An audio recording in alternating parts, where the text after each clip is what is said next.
Then it really hit me. I'm on the moon. I'm on the moon.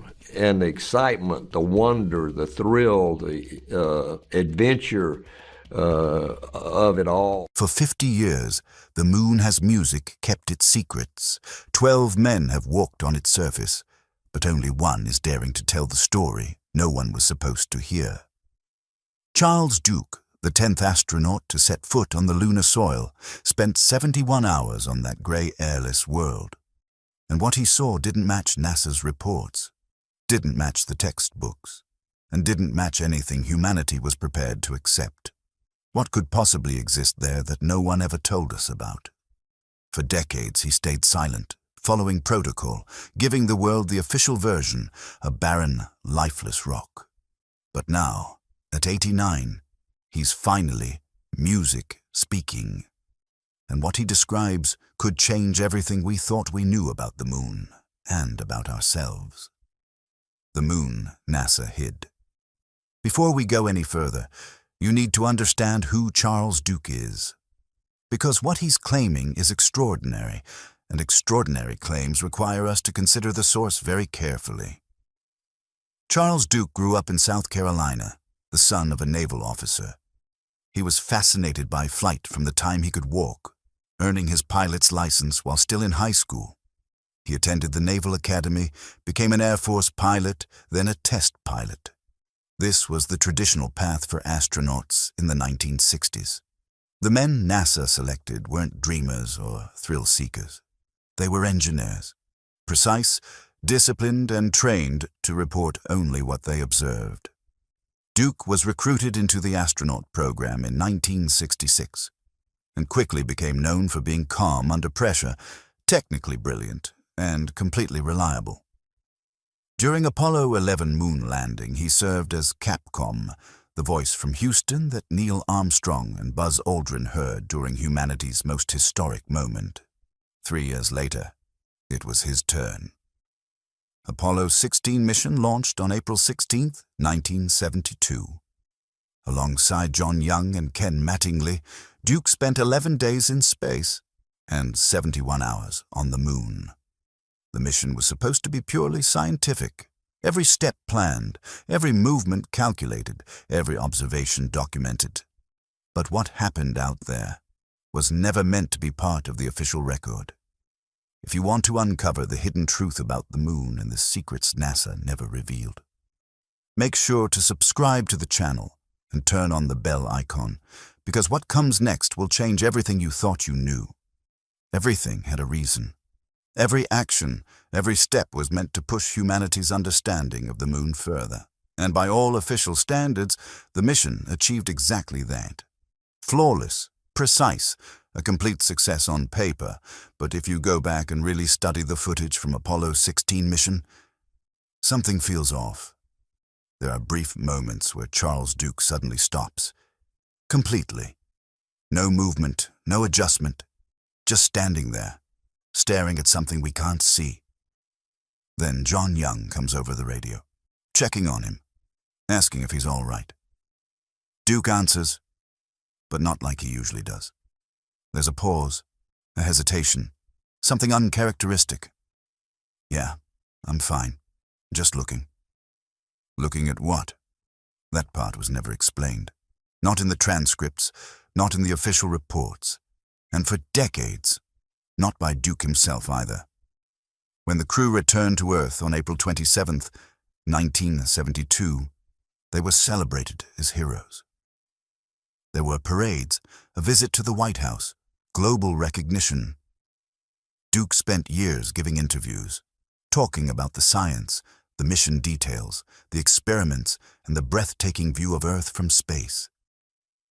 But there were things he never mentioned, the parts that didn't fit the clean scientific narrative NASA presented to the world, the moments that would have sounded unbelievable, maybe even dangerous to admit back then.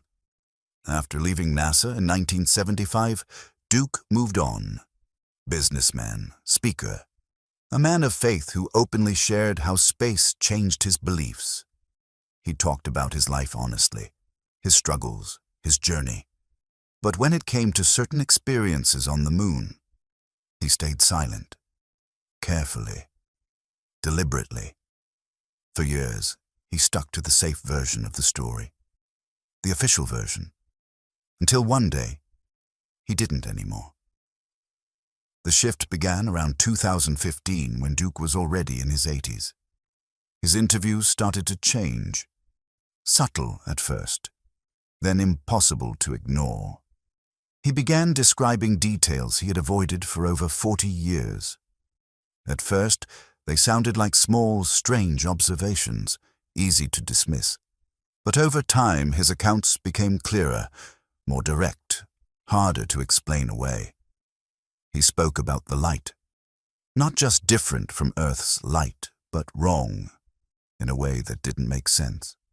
On the moon, sunlight should appear clean and white, maybe slightly yellow. With no atmosphere, there's nothing to scatter it. That's basic physics. But Duke described seeing colors that shouldn't be there at all. Blues, purples, shades that didn't come from reflections and couldn't be blamed on his visor. Even more unsettling, he said the colors would change. He'd look away, look back, and they'd be different. He reported it at the time, mentioned it to Houston, but it never made it into the official records. Then he talked about something even more disturbing, sound. Because on the moon, there shouldn't be any. No air means no way for sound to travel. Every astronaut knew that. But Duke heard things, not through his headset, not from the machinery. He described tones, frequencies, sometimes almost like music. Other times harsh, unsettling, impossible to ignore. He asked John Young if he could hear it too. He could. They both experienced something that simply shouldn't exist, and they chose not to report it because they knew how it would sound. They knew what it could cost them.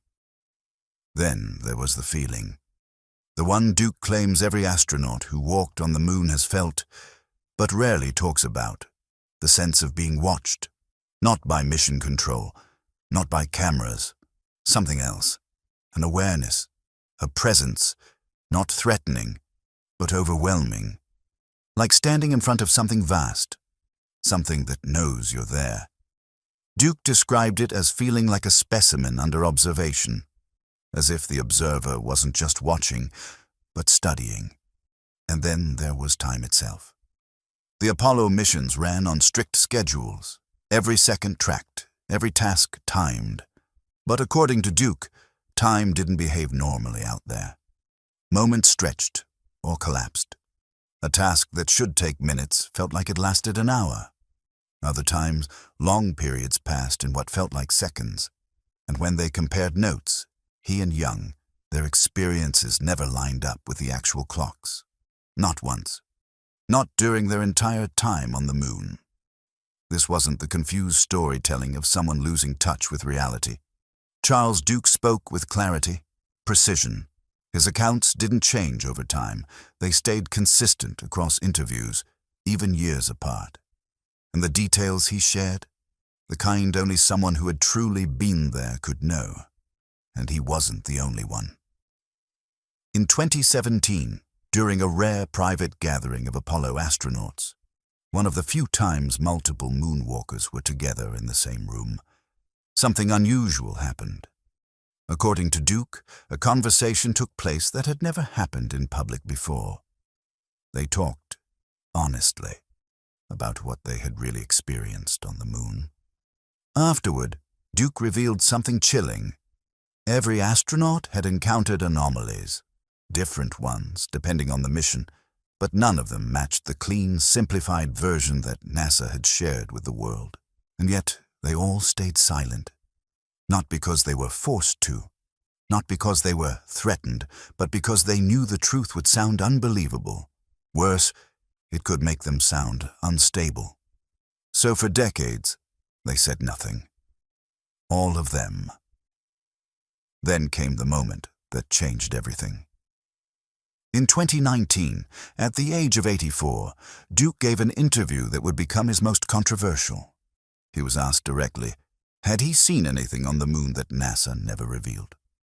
His answer came without hesitation. Yes, absolutely. When pressed to explain, he paused, not out of uncertainty, but as if carefully choosing how much he was willing to expose. Because whatever he said next, there would be no taking it back. Then he said it. Structures. Not natural shapes, not rocks that just happen to look unusual. Artificial, deliberate, built, old, incredibly old. The interviewer was clearly caught off guard and asked where exactly this was. Duke explained that it was in the highlands, beyond a ridge, hidden from direct view of Earth. He and John Young had driven the rover nearly 6 kilometers away from their lunar module, following their assigned path to collect samples from a crater. That's when Duke noticed something on the horizon, something too precise, too structured to be natural. He pointed it out. Young saw it too. They decided to investigate. It wasn't part of their plan, but astronauts were allowed some flexibility if they discovered something scientifically important. As they got closer, the shape became clearer. Duke described it as resembling a wall, or perhaps a foundation, angular, composed of block-like formations, covered in lunar dust but unmistakably constructed. Roughly 100 meters in length, and it didn't end there. It seemed to extend beneath the surface on both sides, as if what they were seeing was only a fragment of something far larger, buried beneath the moon's regolith. The interviewer asked the obvious question, did they report it? Duke said yes, immediately. They contacted Houston and described exactly what they were seeing. Then something strange happened. There was a delay, longer than normal, unusually long, and when the response finally came, it wasn't what they expected. They were simply told to continue with their scheduled tasks. No questions, no follow-up, no request for images, nothing. For experienced astronauts, that silence spoke volumes. Houston didn't want them to pursue it. The interviewer then asked if they documented it anyway. Duke gave a faint, almost disbelieving laugh. Of course we did. They took dozens of photographs, close-ups, wide shots, everything they could capture, all of it stored on the film they brought back to Earth. So where are those images now? At that point, Duke's tone shifted. His expression hardened. Those photos were never released. Not publicly. Not even to the scientific community. Over the years, he said he repeatedly asked NASA about them. The answers were always the same, classified, lost, or too poor in quality to matter. But Duke insists otherwise. He remembers taking them. Clearly. And he knows what they showed, artificial structures, on the moon. But even that wasn't the most unsettling part. When asked whether these structures looked recent, Duke slowly shook his head. No, that was the part that disturbed him the most. They didn't look new, they looked ancient. They looked worn down, aged, even though the moon has no weather to cause erosion. The surface of these formations was marked by impact craters, clear evidence they had existed for an incredibly long time, maybe millions of years, long before anything humanity has ever created.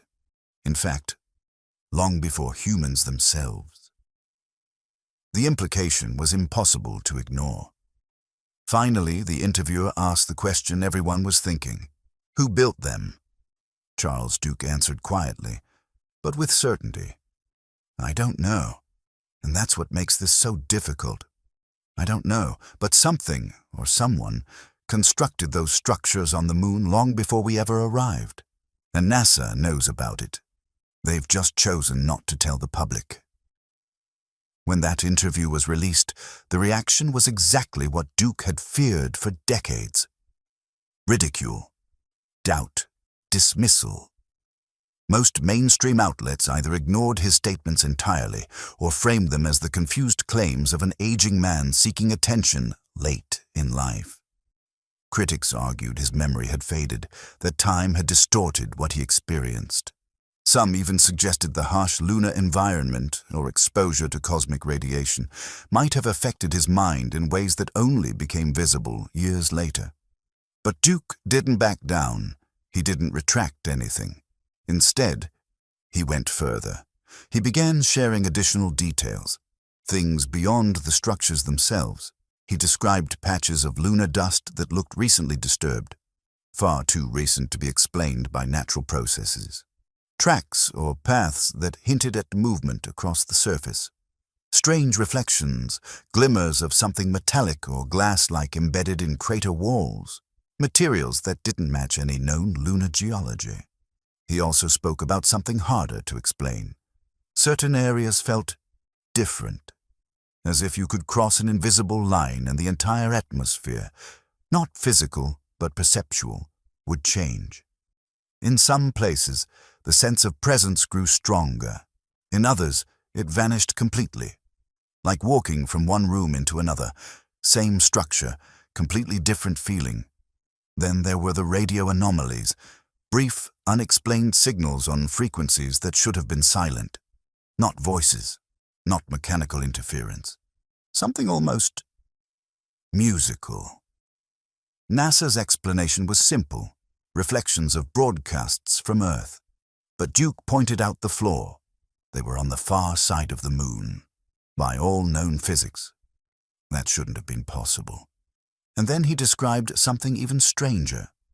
Moments he called clarity. Rare instances, usually when he was alone, where understanding seemed to come all at once. Not in words, not in thoughts, just knowing. Knowledge about the moon, its past, even a sense of why they were there, but just as quickly as it came, it disappeared, gone before he could hold on to it. Yet during those brief moments, he said he was certain of one thing. They weren't explorers discovering something empty. They were visitors, guests, because the moon wasn't empty. It never had been. Claims like these sound like science fiction, like something written for a movie, not testimony from a decorated astronaut. This is a man who served as a U.S. Air Force brigadier general, a test pilot with thousands of flight hours, a key member of the Apollo 16 mission, one of the most complex operations in human history, a man known for discipline, logic, and honesty. So the question becomes unavoidable. Was Charles Duke losing his grip on reality, or finally revealing something he had kept hidden for over 50 years? That question grew even more complicated when others began to speak. Buzz Aldrin, in a 2018 interview, mentioned a mysterious monolith on Phobos, the moon of Mars, and questioned why no one seemed interested in what placed it there. Edgar Mitchell had long claimed that governments possessed knowledge of extraterrestrial intelligence, and Al Warden openly suggested that humanity itself might trace its origins back to ancient extraterrestrial influence. These weren't outsiders chasing attention. They were astronauts, individuals trusted with billion-dollar missions, operating under extreme pressure, making life-or-death decisions with precision. And later in life, free from institutional constraints, with nothing left to lose, they all began saying versions of the same thing. The official story isn't the whole story. There are truths about the moon, about space, and about humanity's place in the universe that have never been fully revealed. Then, in a 2023 podcast appearance, Duke was asked the question everyone had been waiting for. Was there a cover-up? Had NASA deliberately hidden evidence from the public for decades? His answer surprised everyone. It wasn't the clear confirmation conspiracy theorists were expecting, but it wasn't a denial either. Charles Duke described something far more unsettling. According to him, it's not a secret cover-up run by hidden groups or underground meetings. Instead, it's something quieter, more subtle. Institutional hesitation. NASA, he explained, is dealing with data that simply doesn't fit the scientific framework they've built for decades. Photos, measurements, observations from multiple missions all hint that the moon is far more complex than the dead rock narrative. But releasing that information would mean admitting uncertainty, or worse, that they don't fully understand what they found. And institutions rarely do that. They protect their reputation, their funding, their credibility. So the unexplained gets buried. Photos classified, transcripts marked as errors. Not out of malice, but fear. When asked what those structures might actually be, Duke didn't claim certainty, only a possibility shaped by decades of reflection. He believes the moon may have once been inhabited, not now, but in the distant past. Something intelligent. Something capable of building structures that have survived for millions of years. And when you've seen something like that with your own eyes, the question stops being, is it possible? It becomes, how do we accept it? So why speak now? At 89, Duke says he has nothing left to lose. No reputation to protect, no approval to seek, only the truth. And that truth, according to him, is this. Every one of the 12 men who walked on the moon experienced things that don't match the official story. Things that suggest our understanding of space and our place in it is incomplete. The evidence may not be definitive, but it's difficult to ignore. Thousands of Apollo images remain unreleased.